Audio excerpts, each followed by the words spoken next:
성도 여러분 반갑습니다. 오늘은 토요일이지만 우리 민족의 명절인 설 연휴가 시작되는 첫날입니다.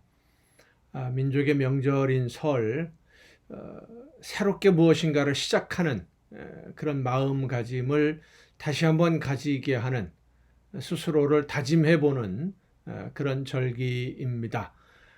무엇보다 하나님 앞에서 우리의 삶의 열매들을 아름답게 맺기로 다시 한번 다짐하고 말씀을 듣기 위해서 또 그리고 하나님의 말씀을 따라 순종하기 위해서 다짐하고 또 실천해 나가는 저와 여러분이 될 수 있기를 간절히 바랍니다. 오늘 우리가 함께 은혜를 나눌 본문 말씀 예레미야서 12장입니다. 예레미야서 12장 14절부터 17절까지에 있는 말씀 봉독합니다. 내가 내 백성 이스라엘에게 기업으로 준 소유에 손을 대는 나의 모든 악한 이웃에 대하여 여호와께서 이와 같이 말씀하시니라. 보라, 내가 그들을 그 땅에서 뽑아버리겠고 유다 집을 그들 가운데에서 뽑아내리라. 내가 그들을 뽑아낸 후에 내가 돌이켜 그들을 불쌍히 여겨서 각 사람을 그들의 기업으로 각 사람을 그 땅으로 다시 인도하리니 그들이 내 백성의 도를 부지런히 배우며 살아있는 여호와라는 내 이름으로 맹세하기를 자기들이 내 백성을 가리켜 바알로 맹세하게 한 것 같이 하면 그들이 내 백성 가운데에 세움을 입으려니와 그들이 순종하지 아니하면 내가 반드시 그 나라를 뽑으리라. 뽑아 멸하리라. 여호와의 말씀이니라. 아멘. 여러분들은 혹시 자녀들을 양육하면서 자녀들을 올바른 길로, 잘못된 길로 가지 않고 바른 길로 가게 하기 위해서 혹시라도 매를 든 적이 있으십니까? 매를 든다고 하더라도 내가 내 자녀들을 가르치기 위해서 드는 매와 다른 아이들, 그러니까 나하고는 관계가 없는 그런 다른 아이들을 가르치기 위해서 매를 드는 그 둘 사이에는 분명한 차이가 있죠. 내 자녀들을 가르치기 위해서 드는 매에는 사랑이 깃들어 있습니다마는 다른 아이들을 가르치려고 하는 매에는 징계의 성격이 훨씬 더 강합니다. 체벌의 성격이죠. 하나님이 이스라엘 백성들을 가르치시기 위해서 이방인들을 도구로 사용하셨습니다. 하나님을 알지 못하는 이방인들이 하나님의 백성을 괴롭게 하고 하나님의 성전을 파괴하는 그런 모습들을 보면서 왜 하나님이 악한 사람들로 하여금 하나님의 백성들을 저렇게 괴롭게 하게 만드시는가? 오히려 더 악한 사람들인데 아무리 죄를 범했다고 하더라도 이스라엘 백성들보다는 이방인들이 더 악하다고 할 수 있는데 그래도 하나님의 말씀을 알고 있는 이스라엘 백성들이 그래도 좀 의롭다라고 할 수 있지 않겠습니까? 그런데 왜 하나님은 더 악한 이방인들로 하여금 덜 악한 그래도 하나님의 말씀을 알고 있는 하나님의 백성들을 괴롭게 만들고 고통을 주시는가 하는 그런 의문을 가질 수 있습니다.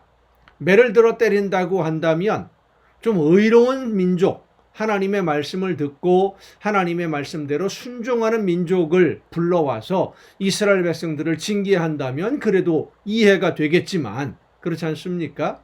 착한 사람이 좀 못된 사람을 훈계하는 것은 가능하겠지만 더 나쁜 짓을 하는 사람이 더 악한 사람이 덜 악한 사람을 훈계하고 법으로 처리하고 이건 좀 우스운 이야기 아닙니까? 자기 얼굴을 아직 바라보지 못하는 것이지요. 흔히 하는 말로 뭐 묻은 개가 겨 묻은 게 나무라는 그런 격이 되지 않겠습니까? 그런 의문을 가지고 있을 때 하나님이 예레미야 선지자를 통해서 말씀해 주십니다. 이방인들은 잠시 사용하는 도구이지 그 이상이 아니다라는 것입니다.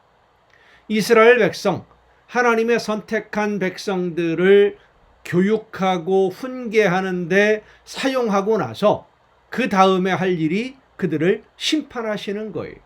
그런데 여러분, 성경을 보면 이 이방인들, 하나님의 백성들을 고통스럽게 하고 성전을 파괴하고 하나님의 이름을 모욕했던 이 이방인들이 당하는 심판은 이스라엘 백성들이 당하는 것과는 비교할 수 없을 거라는 것입니다. 하나님이 이스라엘 백성들을 심판하시는 데에는 사랑이 담긴, 그들을 올바른 길로 인도하고 무엇을 잘못했는지를 깨달아 알게 해주기 위한 사랑의 징계입니다마는, 이방인들을 심판하실 때는 분노의 매를 드신다라고 그랬습니다. 분노의 매. 사랑하는 자녀들이 비록 죄를 범했다고 해도 그들을 가르치기 위해서 혹시 징벌을 가한다고 하더라도 그래도 그들을 멸시하고 괴롭게 하는 이방인들, 이뻐 보일 수가 없지요. 그대로 두지 않습니다. 오늘 우리의 현실에서도 보면 악한 사람들이, 그래도 선한 사람, 믿지 않는 사람들이 믿는 성도들을 괴롭게 하는 경우들이 종종 있습니다. 어려움을 당하고 환난을 당할 때 우리를 향하신 하나님의 사랑을 먼저 우리는 생각할 수 있어야 됩니다. 더 악한 사람인데, 더 많은 죄를 범하고 있는 사람인데 덜 악한 사람을 징계하고 법적으로 뭘 어떻게 하고 훈계하고 하는 이런 모습들을 보면서 참 가소롭다라고 느낄 수 있습니다만은, 여러분 이것을 분명히 알아야 됩니다. 그들은 하나님이 잠깐 이용하시는 도구입니다. 우리 믿는 성도들이 하나님의 말씀 앞에 바로 서서 하나님이 원하시는 뜻대로 바르게 순종하면 이제 하나님이 하나님의 백성들은 다 회복시키시고 더 놀라운 자리로, 영광의 자리로 세워주시지만, 그렇게 되기까지 하나님의 자녀들을 힘들게 했던, 아픔을 주고 고통을 주었던 그 도구들은 돌이킬 수 없는 수렁에, 돌이킬 수 없는 징계에, 하나님의 분노의 채찍에 얻어맞게 된다고 하는 사실입니다. 우리가 하나님의 징계, 하나님의 훈계, 교육 훈련을 받고 올바른 길로 가는 동안 어려움을 많이 당할 수 있습니다. 힘들 수 있습니다. 그것을 빨리 넘어설 수 있는, 이 고난을, 힘든 시기를 빨리 그칠 수 있는 유일한 방법은 하나님의 말씀을 듣고 하나님이 원하시는 대로 순종하는 것이 최선입니다. 다른 사람들 보지 말고 악인의 형통함 부러워할 필요 없고요. 더 악한 사람들을 왜 하나님이 그냥 두시는지 궁금해할 필요도 없습니다. 결국 그들은 영원히 멸망당할 것이기 때문입니다. 그들을 바라보지 말고 하나님을 바라보며 하나님의 놀라우신 은혜의 손길로 나를 이끌어 주시고, 내가 어떤 삶을 살아야만 하나님이 나에게 원하시는 것이 무엇인지를 깨달아 알게 하셔서 하나님이 원하시는 열매를 맺는 삶으로 나아갈 수 있도록 나를 붙들어 주시고 내 걸음을 인도하여 주옵소서. 기도하며 믿음으로 순종함으로써 아름다운 열매 맺고 하나님이 주시는 놀라운 은혜와 기쁨과 평안을 풍성하게 누리는 여러분 모두가 될 수 있기를 간절히 바랍니다. 기도하시겠습니다. 저희들을 사랑으로 인도하시며 양육하시고 성장할 수 있도록 훈계해 주시는 아버지 하나님, 세상을 바라보며 악한 사람들의 형통함, 악인들의 승승장구함을 바라보며 부러워할 것이 아니라 하나님이 나에게 원하시는 것이 무엇인지를 빨리 깨닫고 하나님의 말씀 앞에 믿음으로 바로 서서 하나님이 주시는 놀라운 은혜와 복을 그들보다 더 많이 받아 누리며 하나님께 영광 돌리는 우리 모두가 되게 하여 주시옵소서. 이 모든 말씀을 예수님의 이름으로 기도하옵나이다. 아멘. 오늘 우리가 함께 통독할 하나님의 말씀, 구약성경 느헤미야서 6장입니다. 느헤미야서 6장에 있는 말씀부터 함께 통독하시겠습니다. 구약성경 느헤미야서 6장입니다. 산발락과 도비야와 아라비아 사람 게셈과 그 나머지 우리의 원수들이 내가 성벽을 건축하여 허물어진 틈을 남기지 아니하였다 함을 들었는데 그때는 내가 아직 성문에 문짝을 달지 못한 때였더라. 산발락과 게셈이 내게 사람을 보내어 이르기를 오라 우리가 오노 평지 한 촌에서 서로 만나자 하니 실상은 나를 해하고자 함이었더라. 느헤미야가 예루살렘 성을 재건하고 있을 때 그 지역을 원래 다스리고 있었던 권한을 행사하고 그들로부터 세금을 받으며 이익을 얻었던 사람들이 이제 그 반발을 해서 느헤미야가 하는 일들을 방해하는 그런 모습들입니다. 내가 곧 그들에게 사자들을 보내어 이르기를 내가 이제 큰 역사를 하니 내려가지 못하겠노라. 어찌하여 역사를 중지하게 하고 너희에게로 내려가겠느냐 하매 그들이 4번이나 이같이 내게 사람을 보내되 나는 똑같이 대답하였더니 산발랏이 5번째는 그 종자의 손에 봉하지 않은 편지를 들려 내게 보냈는데 그 글에 이르기를 이방 중에도 소문이 있고 가스무도 말하기를 너와 유다 사람들이 모반하려 하여 성벽을 건축한다 하나니 내가 그 말과 같이 왕이 되려 하는도다. 또 내가 선지자를 세워 예루살렘에서 너를 들어 선전하기를 유다에 왕이 있다 하게 하였으니 지금 이 말이 왕에게 들릴지라. 그런즉 너는 이제 오라 함께 의논하자 하였기로 전부 다 이게 헛소문들이죠. 느헤미야가 정말로 그렇게 한 것이 아니라 이 느헤미야가 성벽 건축하는 것을 싫어하고 방해하는 사람들이 헛소문을 많이 낸 겁니다. 여러분 우리가 오늘날에도 여러 가지 소문들을 많이 듣습니다. 특별히 정치적인, 경제적인, 사회적인 문제들에 대한 소문이 들려올 때에 이것이 정말 진짜인지 흔히 말하는 팩트 체크를 해봐야 됩니다. 무엇이 진실인지. 거짓 그 소식을 전하는 사람들의 특징이 뭐냐 하면 9가지 맞는 이야기에다가 자기들이 왜곡하고자 하는 목적을 가진 그 가짜를 한두 가지 슬쩍 섞어서 전체를 왜곡시켜 버리는 거예요. 그러면서 그쪽으로 흐름을 끌고 가는 거지요. 어디까지가 진실이고 어디까지가 거짓말인지, 어디가 그 사람 그런 목적을 가진 사람들의 그 창작품인지 이런 것들을 우리가 분명히 구별해야 됩니다. 느헤미야는 그런 것을 분별할 줄 알았던 그것이 바로 하나님의 놀라운 은혜였습니다. 내가 사람을 보내어 그에게 이르기를 내가 말한 바 이런 일은 없는 일이요 내 마음에서 지어낸 것이라 하였나니 참 지혜로운 것이죠. 느헤미야가 이는 그들이 다 우리를 두렵게 하고자 하여 말하기를 그들의 손이 피곤하여 역사를 중지하고 이루지 못하리라 함이라 이제 내 손을 힘있게 하옵소서 하였노라. 이후에 무헤다벨의 손자 들라야의 아들 스마야가 두문불출하기로 내가 그 집에 가니 그가 이르기를 그들이 너를 죽이러 올 터이니 우리가 하나님의 전으로 가서 외소 안에 머물고 그 문을 닫자. 저들이 반드시 밤에 와서 너를 죽이리라 하기로 내가 이르기를 나 같은 자가 어찌 도망하며 나 같은 몸이면 누가 외소에 들어가서 생명을 보존하겠느냐. 나는 들어가지 않겠노라 하고 깨달은즉 그는 하나님께서 보내신 바가 아니라 도비야와 산발랏에게 뇌물을 받고 내게 이런 예언을 함이라. 이런 내부적인 가까운 사람들을 통해서도 거짓 소문을 만들어내고 이상한 그 유언비어죠. 유언비어를 퍼뜨려서 일을 못하게 하고 사람들로 하여금 실망하게 만들고 결속력을 흐트러뜨리는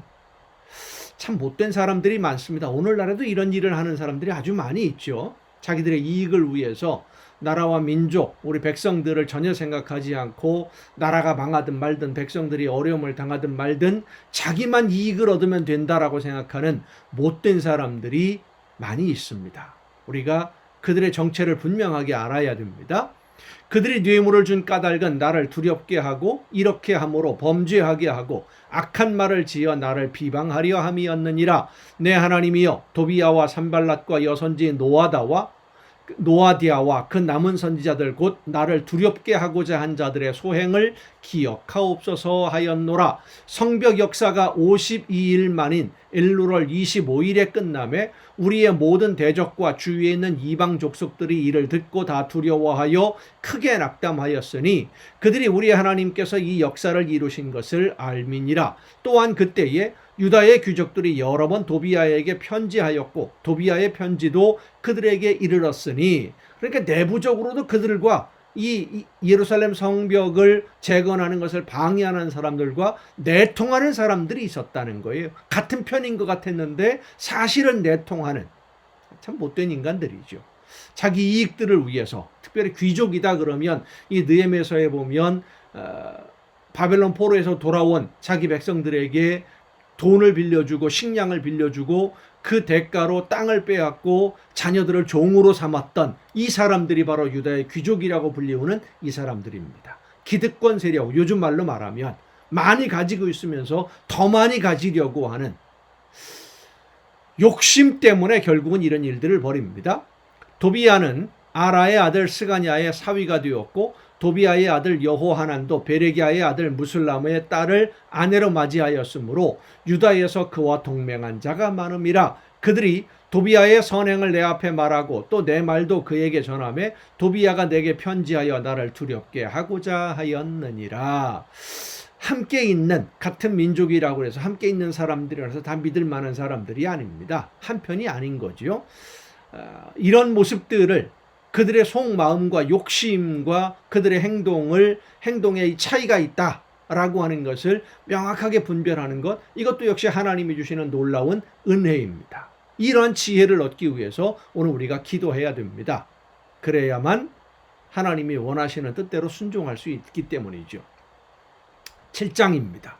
성벽이 건축됨에 문짝을 달고 문지기와 노래하는 자들과 레위 사람들을 세운 후에 내 아우 하나니와 영문의 관원 하나냐가 함께 예루살렘을 다스리게 하였는데 하나냐는 충성스러운 사람이요 하나님을 경외함이 무리 중에서 뛰어난 자라. 내가 그들에게 이르기를 해가 높이 뜨기 전에는 예루살렘 성문을 열지 말고 아직 파수할 때에 곧 문을 닫고 빗장을 지르며 또 예루살렘 주민이 각각 자기가 지키는 곳에서 파수하되 자기 집 맞은편을 지키게 하라 하였노니 그 성읍은 광대하고 그 주민은 적으며 가옥은 미처 건축하지 못하였음이니라.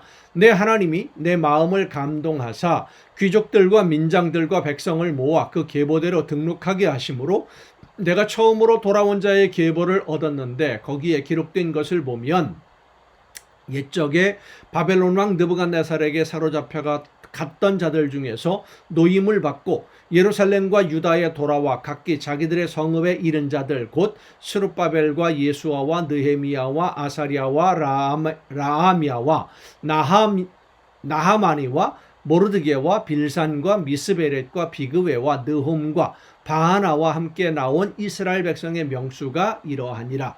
바로스 자손이 2172명이요 스바디아 자손이 372명이요 아라 자손이 652명이요 바한 모압 자손 곧 예수아와 요압 자손이 2818명이요 엘람 자손이 1254명이요 삿두 자손이 845명이요 삭게 자손이 760명이요 빈누이 자손이 648명이요 부베 자손이 628명이요 아스갓 자손이 2322명이요 아도니감 자손이 667명이요 비그웨 자손이 2067명이요 아딘 자손이 655명이요 아델 자손 곧 히스기야 자손이 98명이요 하숨 자손이 328명이요 베세 자손이 324명이요 하립 자손이 112명이요 기브온 사람이 95명이요 베들레헴과 느도바 사람이 188명이요 아나도 사람이 128명이요 벳 아스마웨 사람이 42명이요 기럇 여아림과 그비라와 부에롯 사람이 743명이요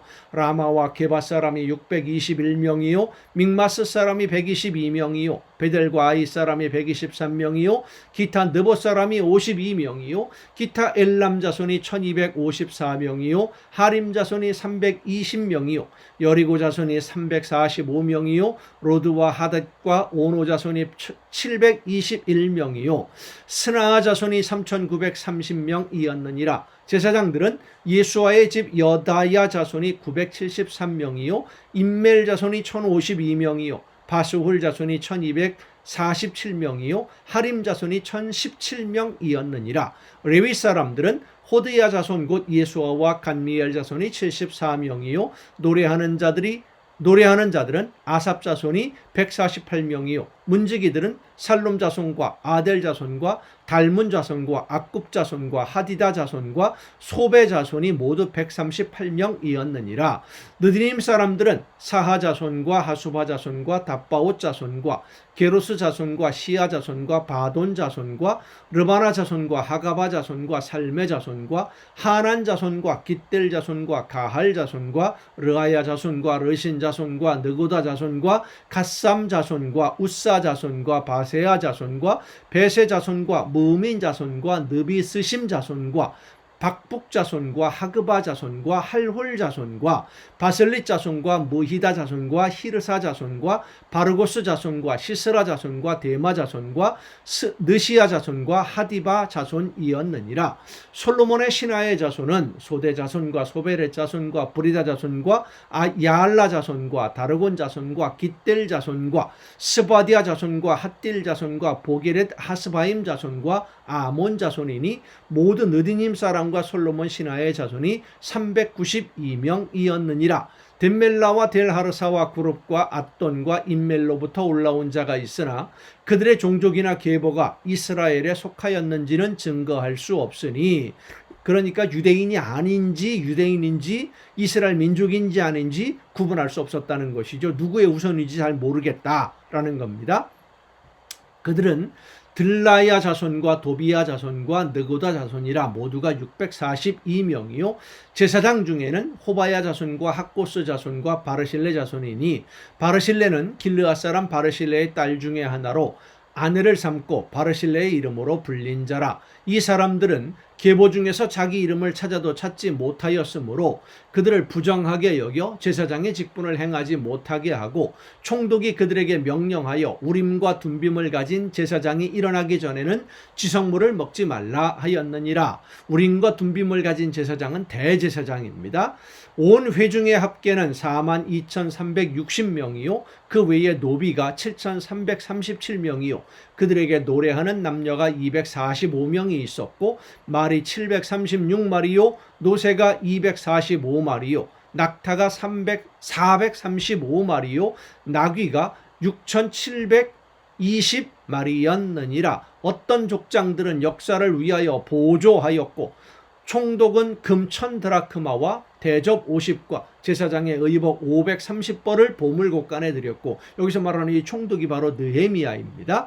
또 어떤 족장들은 금 2만 드라크마와 은 2,200마네를 역사 곳간에 드렸고, 그 나머지 백성은 금 2만 드라크마와 은 2,000마네와 제사장의 의복 67벌을 드렸느니라. 이와 같이 제사장들과 레위 사람들과 문지기들과 노래하는 자들과 백성 몇 명과 느디님 사람들과 온 이스라엘 자손이 다 자기들의 성읍에 거주하였느니라. 아멘. 느헤미야는 아하수에로 왕의